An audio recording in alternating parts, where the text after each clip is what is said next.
भारत की संत परंपरा केवल पूजा की परंपरा नहीं, बल्कि आत्मज्ञान की यात्रा है। इसी परंपरा में 13वीं शताब्दी में एक ऐसा दिव्य बालक जन्मा जिसने बहुत कम उम्र में ऐसा ज्ञान दिया जो सदियों तक मानवता का मार्गदर्शन करता रहा। वे थे संत ज्ञानेश्वर। संत ज्ञानेश्वर का जन्म महाराष्ट्र के आपे गांव में हुआ। उनके पिता विट्ठल पंत और माता रुक्मिणी देवी थीं। सामाजिक रूढ़ियों के कारण उनका परिवार बहिष्कार का शिकार हुआ। बाल अवस्था में ही माता पिता का साया उठ गया, लेकिन इन्हीं कठिनाइयों ने ज्ञानेश्वर को आध्यात्मिक रूप से और भी दृढ़ बना दिया। कहा जाता है कि ज्ञानेश्वर जी बाल काल में ही वेद, उपनिषद और योग शास्त्रों के ज्ञाता बन चुके थे। एक प्रसिद्ध कथा के अनुसार उन्होंने एक भैंस के मुख से वेद मंत्र कहलवाए। यह घटना केवल चमत्कार नहीं, बल्कि उस समय के अहंकारी पंडितों को दिया गया संदेश था कि ज्ञान जाति या रूप से नहीं, चेतना से प्रकट होता है।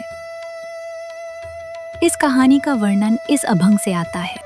वेद बोलविला गर्भदिजांचा हरविला, रेड्यामुखी वेद बोलविला गर्भद्विजांचा हरविला, शांती रूपी प्रगटला ज्ञानोबा माझा, शांती रूपी प्रगट।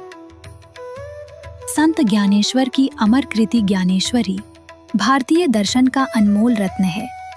यह भगवद गीता की सरल मराठी व्याख्या है, जिसने आम जनमानस को पहली बार गीता का सार उनकी अपनी भाषा में समझाया। ज्ञानेश्वर मानते थे कि ईश्वर का ज्ञान हर व्यक्ति का अधिकार है।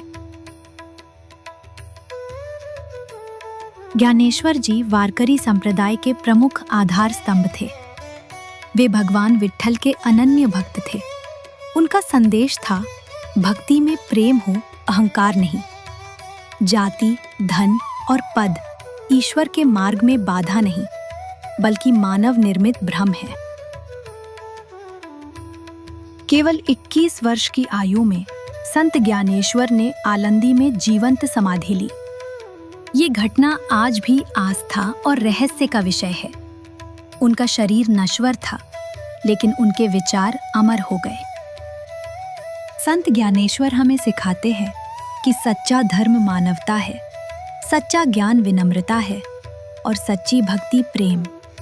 आज के अशांत समय में उनके विचार पहले से कहीं अधिक प्रासंगिक हैं।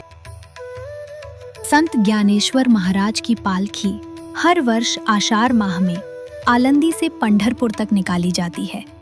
इस पालकी में संत के पादुका विराजमान रहते हैं और लाखों वारकरी ज्ञानोबा माउली का जयघोष करते हुए पैदल यात्रा करते हैं। ये वारी भक्ति, समानता और सेवा का प्रतीक है, जहां जाति पाति का भेद नहीं होता। आषाढ़ी एकादशी के दिन पालकी पंढरपुर पहुंचकर भगवान विट्ठल के दर्शन के साथ पूर्ण होती है।